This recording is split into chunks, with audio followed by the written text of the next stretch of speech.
do my first impressions on the Gears of War E-Day multiplayer. I have not seen this video at all. It's been almost 12 hours since they released this, so we're going to dive into this. We're going to watch. We're going to get my first impressions, and then after the video, we'll probably fall back in certain spots and just give my opinion, good or bad. I'm pretty optimistic, though, so let's dive right into it.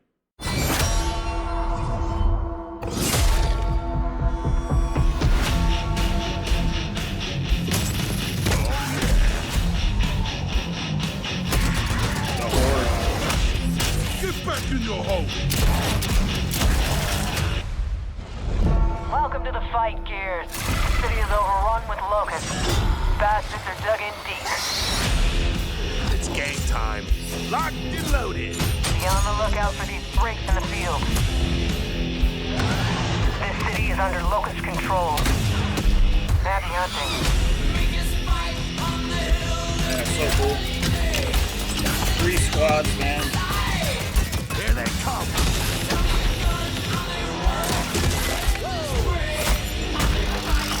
Placing disruptor.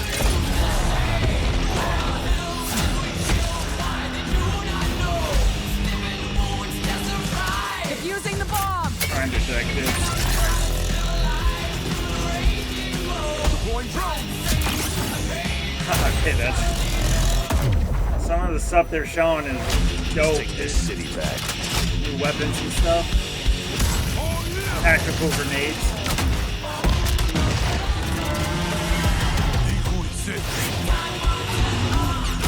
Too soon. Don't let up.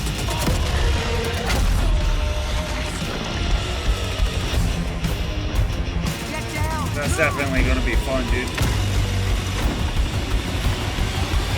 Is that all you got? Versus back. Well, let's see about that. New maps, new modes. Dude, that's dope, dude.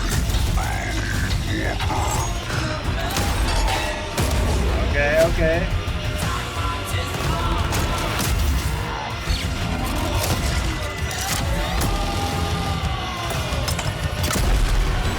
Chew on this, asshole. Alright. Let's pause it right there. Gears of War E-Day, pre-order, get the beta, early access. I already have my pre-order, so you know that early access for me is going to be August 6th. And I'm going to be doing it for real. And then the open beta is the 13th through 17th. So as pre-order people who get the early access, we get from the 6th to the 17th. If I'm reading that correct. Jump the gun. Yeah, it looks so good, though. Let's hear what he has to say. The squad is at the heart of every Gears of War experience. Whether it's in the stories we tell or the modes we build, being a Gear is all about fighting alongside someone who has your back when shit gets intense. Our players have deep connections to their own squads. They tell stories about lifelong friends and family that grew up playing Gears together. Strangers they met in battle and became bonded to through the game. That feeling of fighting side by side is at the center of E-Day's multiplayer modes. And today, we're excited to dive in and show you more. Welcome to Horde Siege. It's an all-new 12-player evolution of Gears' legendary Horde mode. Horde Siege evolves that iconic, back-against-the-wall Horde experience that Gears is known for, with larger, more unpredictable, more cinematic, and more memorable battles for you and your squad. This is 3 squads fighting through their own objectives, crisscrossing with each other through the largest and most immersive multiplayer maps we've ever made. That's dope. But before you go, you need to choose a class and gear up. Each class has its own tactical gear to match its strategy, as well as progression journey that unlock loadout weapons, armor mods, and tactical gear mods so you can tweak your build to your own personal playstyle. The Assault class is about controlling the battlefield with mid-range weapons while stunning waves of incoming enemies using the Sonic Disruptor. Marksman focuses on precision damage, especially useful with Horde Siege's longer sightlines, while the Pulse Drone attacks Locust units for you and your squad. The Breacher is a point-blank cruiser that pushes hard into the front line to make risky plays, using an adrenaline injector to refill health and reduce incoming damage. Adrenaline, And the nice. Medic is a mid-range revive specialist, focused on keeping your squad on their feet while under fire. The Stim Vaporizer revives any gear, even from other squads, within range. That's dope. Depending on the mission type you've chosen, you'll get a mix of main objectives that will have you moving around the map or hunkering down in a location.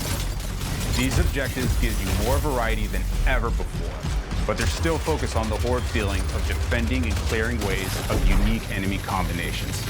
In Horde Siege, this means securing and protecting rigs, large COG recon devices that have been deployed around the city to scan and map out the enemy's underground tunnel network.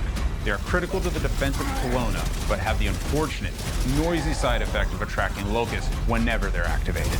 Also scattered around the map are secondary objectives.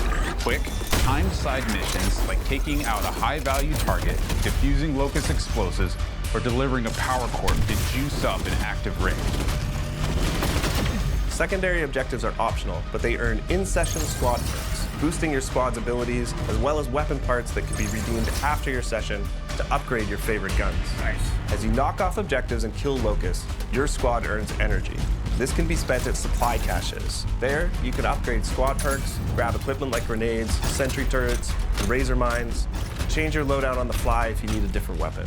Your objectives will often have you cross paths with other squads, and these are really unique kind of magic moments in Siege, like running into another squad's defensive setup and helping take out some of their waves, or when you both get assigned positions near each other, it can set up a joint kill zone. But a huge relief when your whole squad is DB&O'd and you see a group of gears come sprinting around that corner with a clutch that's revive. sick, dude. If Command delivers a supply drop, any squad that fights to secure it gets a share of the rewards inside. The first one in gets the best stuff, so it's often a quick decision if you can spare the time and effort while managing your objectives. But the most intense multi-squad action hits when our bigger boss appears on the map and things get even tougher. Invasions can happen at any time during a mission. They add new chaos and challenges to the session, buffing locust enemies or restricting certain actions until they're defeated. And it can take more than one squad to bring these huge monsters down. These moments of 12 players coming together to take on iconic locust creatures deliver this great Gears feeling, fighting alongside a group of soldiers to hold the line. And of course, anyone that helps gets even more rewards. That's fucking beautiful. Once your mission objectives are That is complete, dope. Command sends in your ride so you can extract. You'll fight through one last intense Everyone horde working wave, together. secure the LZ, and hold out until your Raven appears. A successful mission will reward you and your squad. While you don't technically all need to make it back to the chopper, your rewards might suffer a bit if you leave your comrades behind. Earned XP will progress your rank, unlocking new loadout weapons, mods, and equipment. But most importantly, any weapon parts you gained can be redeemed to upgrade your arsenal for the next fight. For the first time in a main Gears title, you can mod our iconic weapons. Some mods will apply small bayonet tweaks, on the nudging hash. the gun Dude, that's towards your personal preference. diabolical. Other mods are more noticeable, changing what effects you get from hitting a perfect active reload, or if you want to go nuts, you can even throw a bayonet on your Nasher. That intersection between how you set up your weapons, armor mods, and tactical gear creates more choice and gameplay strategy than we've ever had before. And of course, when you and your squad combine your builds, it can be the difference that gets you through an especially tough mission. Horde Siege missions mix variety, objectives, difficulty, modifiers, and harder challenges each time you play, shaking things up with things like explosive drone deaths, only perfect reloads, or even friendly fire. Poisons also make a return, Friendly fire, imagine meaning that, the taking Locust out Horde one gets other squad. more powerful as you play through a mission. If you're looking for a dose of that classic Horde grind, our Horde missions will set you up in one spot, testing your squad against 10 grueling waves of survival. All of these elements, combined with the variety of objective locations on each map, and of course the chaotic fun of mixing in 2 other squads of real players, means you'll never have the same experience twice. That's pretty cool for sure, dude. Now let's get into the Ultimate versus. squad challenge in Here we Gears go. has always been founded on versus modes. 2 squads going head to head, trying to rip each other apart with a mix of tactical teamwork and clutch gameplay. We wanted to deliver that pure Gears PvP feeling, but now evolved with E-Day's new movement mechanics. Slides and All our stuff, launch dude. modes are 4v4, as Locust and 4v4. COG Damn, squads dude, I was square hoping off on all 5v5. new maps. PvP is where you hone your skills. No mods allowed here. Everyone starts with the same loadout, fighting on symmetrical battlefields to claim key weapon spawns across tactical locations. Our launch maps, Park, Battleship, Outpost, Precinct, Market, and Skyward are all set in and around Kelowna. And they have that classic Gears feel, focusing on cover, fronts and lanes, but with opportunities to use E-Day's new traversal mechanics. We're starting off with a tight set of 4 modes. Team Deathmatch and Conquest, our new King of the Hill mode, will feel familiar, but with some great new updates. And they're joined by 2 new modes. In Demolition, each squad battles over a neutral bomb and then attempts to plant it at one of 2 of the opposing team's bomb sites. This is Gears PvP battles at their best. 2 fronts colliding, squads coordinating with non-stop action as you constantly flip between attacking and defending. Crucible is a great new mode that revolves around the power core.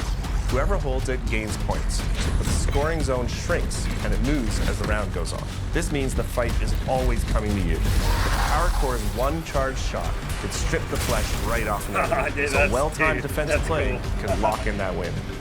After launch, we'll be adding in new maps, modes, and events to keep things fresh, including some favorites that we're excited to bring back. Like what? Gears of War E-Day is a new game, built from scratch to feel like Gears, play like new. So whether you're a Gears veteran or jumping in for the first time, it was important to us that there was a place to get familiar with the gameplay mechanics. Our short bootcamp tutorial will walk you through the basics, but we've also included a combat training space where you can test out weapons, movement, and even go up against some short locust encounters to get some reps in. We have pre-made control schemes for all types of players. If none of them fit you perfectly, you can always customize one to your liking. When you're feeling ready to pop some heads, Versus is set up with 2 main ways to play. Jump into social to get into the fight and roll through some matches. Or you can even choose a playlist, play against bots as you continue to train your skills. If you're feeling up to it, join Ranked to get sweaty and test yourself in more competitive playlists while earning exclusive rewards. Almost all our character skins are based directly in the lore, themes, and events of the Gears universe. Our legendary skins are a bit more over the top, celebrating gritty and imaginative designs inspired by the vibes of our brand. When it comes to collecting and growing your own collection of customization items in E-Day, we've taken a more old-school inspired approach. That means nearly every single piece of customization in E-Day can be earned by just playing the game. You'll unlock new items through completing seasonal and event challenges, unlocking achievements, and by earning medals from our classic medal system.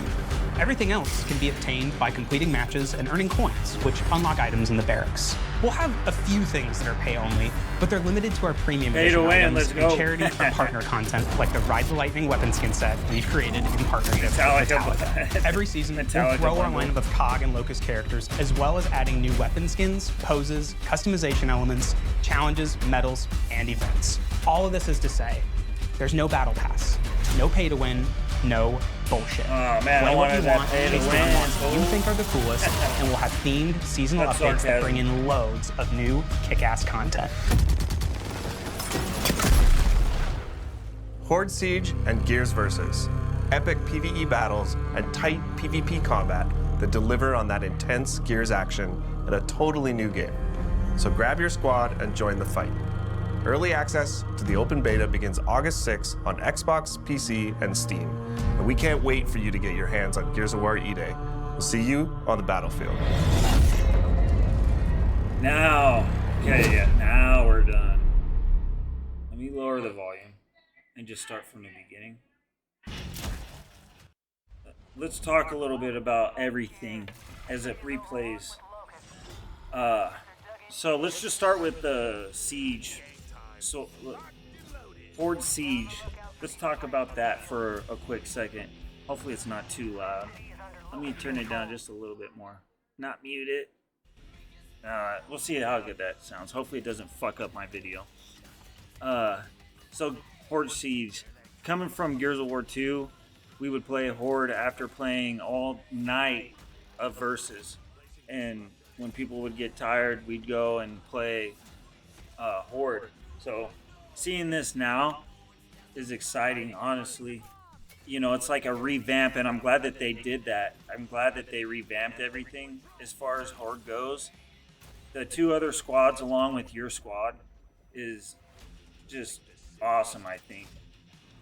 And, you know, it kind of makes you work with everyone. And the thing is, too, I don't know if you can select who you team up with, or if you basically take your squad and then you're randomized, put with, 8 other players. But let's say you have 12 friends and you all want to get down on Horde. That's going to be dope. Your own squad, you just focus on everything that you want to, like, you just focus on your objectives and stuff, and then crossing past, defeating the bigger bosses. That's pretty fucking sick. That was pretty cool on the multiplayer right there.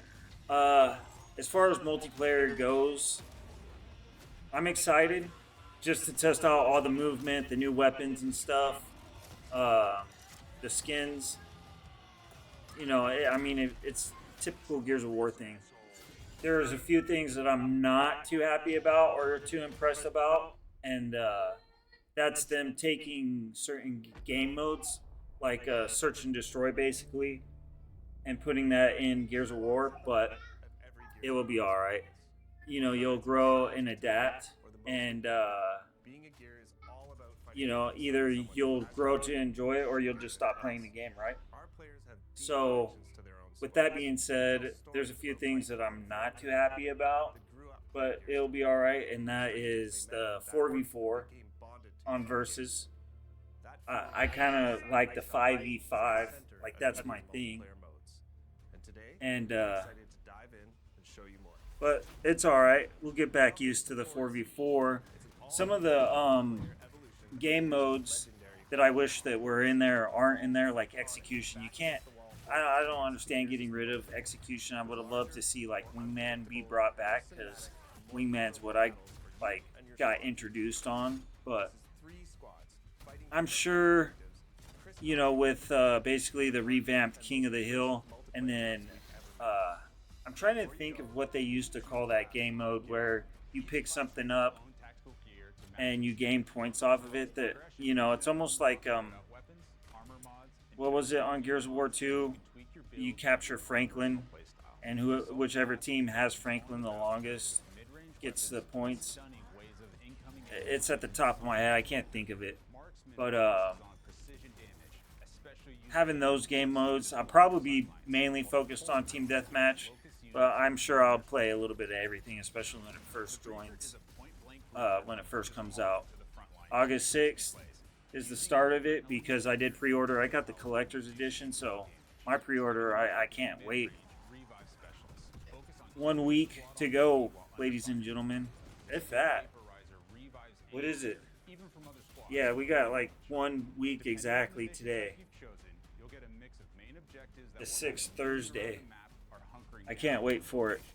What do you guys think? I mean, honest opinions only. Do you think that this is going into the right direction? How do you feel about Horde? How do you feel about Versus? What do you like? What do you dislike? Let me know.